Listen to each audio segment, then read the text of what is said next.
दुनिया की तमाम छोटी और बड़ी खबरों के लिए हमारे चैनल को सब्सक्राइब करना न भूलें और बेल का बटन जरूर दबाएं।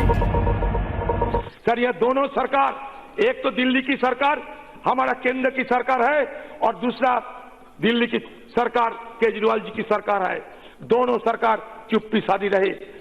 दिल्ली की सरकार की मोहल्ला नेटवर्क उसको इस्तेमाल नहीं किया गया, नहीं, चुप्पी साधी रहे। सर, इसलिए ये दंगा पीड़ित लोगों को देखभाल करने के लिए किसी को, उन लोगों को देखने का मौका नहीं मिला। मैं सर दो बात करके छोड़ दूंगा। सर, एक बात मैं हमारा राजनाथ सिंह जी उपनेता है उनको बताना चाहते हैं कि जब जवाहरलाल नेहरू जी थे तब दिल्ली में दंगा हुआ था। पुराने दिल्ली में जवाहरलाल नेहरू साहब खुद दंगा के सामने हाथे लाठी लेकर उतर पड़े थे, दंगा को रुका था। किंग्सवे कैंप में जहां पीड़ित लोग थे, जवाहरलाल नेहरू जी गए।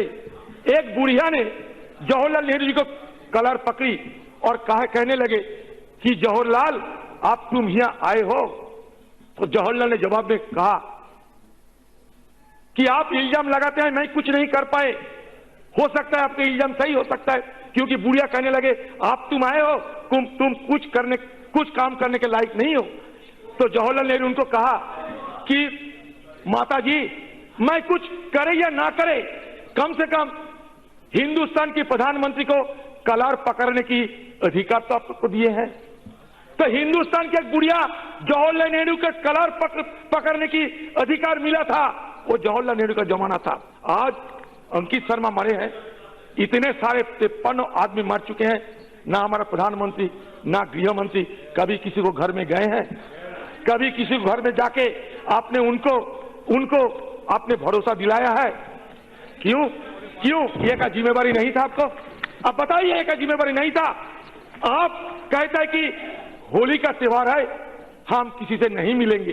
अरे कोरोना तो है हिंदुस्तान में, कोरोना से आम आदमी से ज्यादा डर आपका है, आपका ज्यादा डर है। कम से कम मास्क लेकर आप निकल सकते थे, आप कम से कम दंगा पीड़ित इलाकों में मास्क लेकर घुमा करते थे। आपको देखने से सबको पता चलता कि अमित शाह जी आए हैं। जहां अजीत डोभाल जा सकते वहां क्यों आप नहीं जा सकते? क्यों नहीं जा सकते?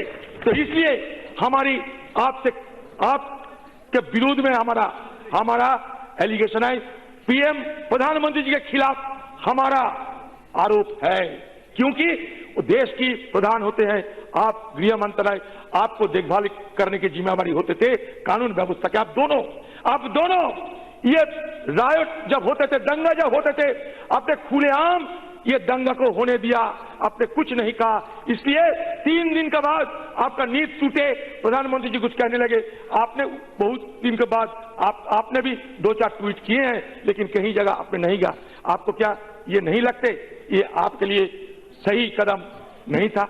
ये क्या आपको नहीं लगते आप जो करना चाहिए था वो आप नहीं कर पाए और आप नहीं करे? अगर चाहे तो आप पैरामिलिट्री रिपोर्ट हजारों की तादाद में बुला सकते हैं, आजू बाजू चारों तरफ पैरामिलिट्री रिपोर्ट से आर्मी है।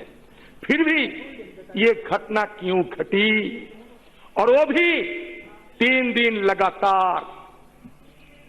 3 दिन लगातार ये घटना कैसे घटी? इसके जवाब कौन देगा?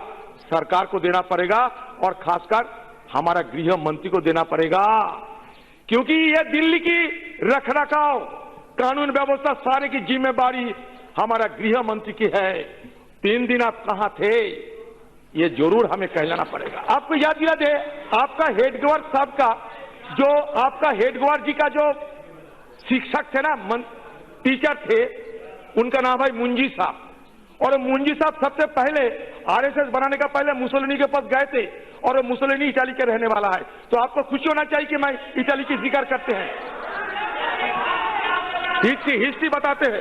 जब दिल्ली जलते थे तो मुरली लेकर हमारे नीरो चले गए गुजरात में, अहमदाबाद में, और प्रेसिडेंट ट्रंप की मेजबानी करने के लिए। ये तो देख रहे हैं हम। अरे कहा कि नहीं? हामिद अंसारी साहब टीवी में बोलते हैं, आशीष सिंह एक इंटरव्यू लेते थे हामिद अंसारी साहब को, वो कह रहे थे कि ये एक ऑर्गेनाइज्ड वायलेंस है। उन्होंने यह भी जिक्र किया, जब नादिर शाह दिल्ली में आए थे तो अपना तलवार 3 दिन निकल के रखे थे और कह दिए थे कि 3 दिन तुम जो करना है कर लो, उसके बाद हम तलवार उठाएंगे। मैं तो ये नहीं कहता कि अमित शाह जी का साथ नादिर शाह का कोई ताल्लुका था, जरूर नहीं कहता, क्योंकि डीएनए टेस्ट करने का हमारा कोई साधन नहीं है। और वो भी खासकर अमित शाह जी एक वैष्णव धर्म के विश्वासी है।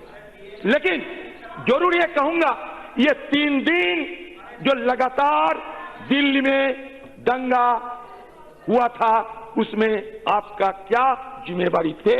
आपका दोस्त हाथिया विहार मंत्री, उनका भी क्या जिम्मेदारी थी? वो कहां थे?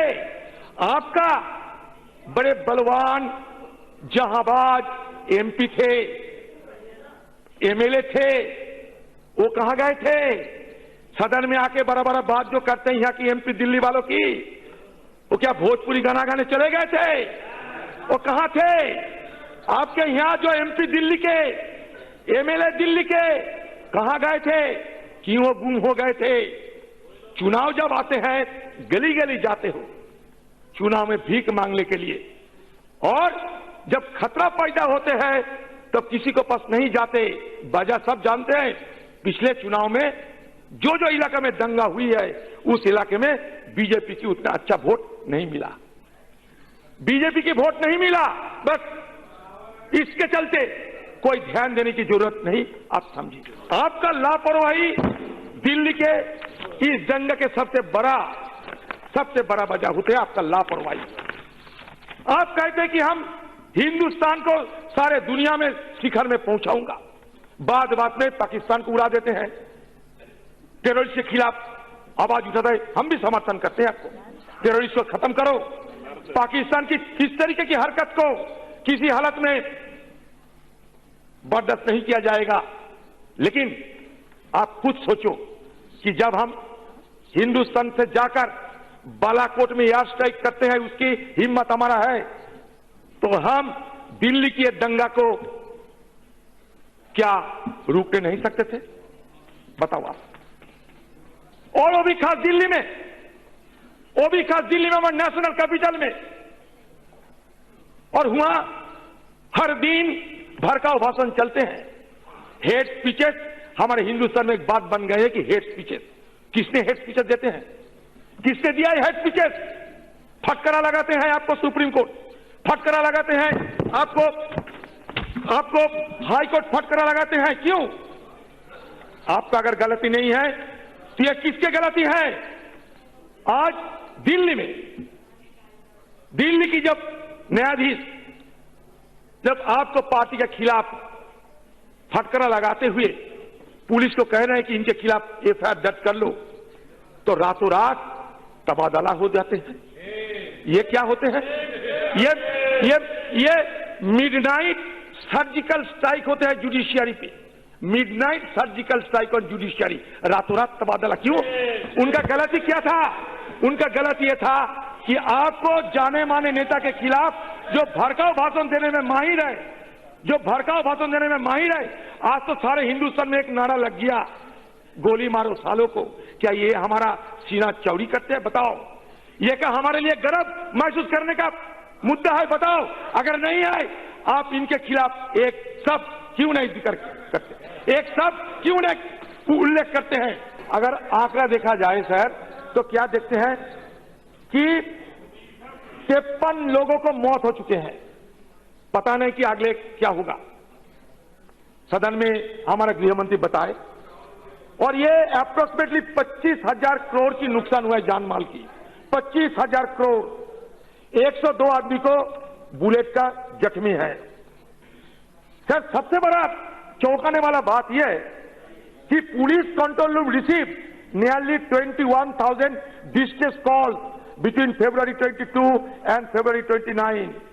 On February 24 and 25 alone, when the communal violence was at peak in several parts of northeast Delhi, the police control room received about 13,000 riot-related calls. The following day, around 6,000 calls were made, but no response has been given. Even Even emergency services were not provided to those affected people. So ये आपका गृह मंत्रालय की हालत है, तो ये हालत हमें बताना पड़ेगा। सर ये पुलिस वाले ने से काबिलियत में कोई कमी नहीं आई, पुलिस वालों के दिल्ली का काबिलियत में कोई कमी नहीं आई, लेकिन ये सरकार की इशारों पे चलने लगे हैं। ये सबसे बड़ा खतरनाक चीज पैदा होती है। सर जामिया मिलिया में, जेएनयू में आप देखिए बिन बताए पुलिस घुस जाते हैं, नाकापोती संगी के गुंडे घुस जाते हैं, लेकिन जब असली समय होते हैं तब ये चुप सिखाते रहते हैं।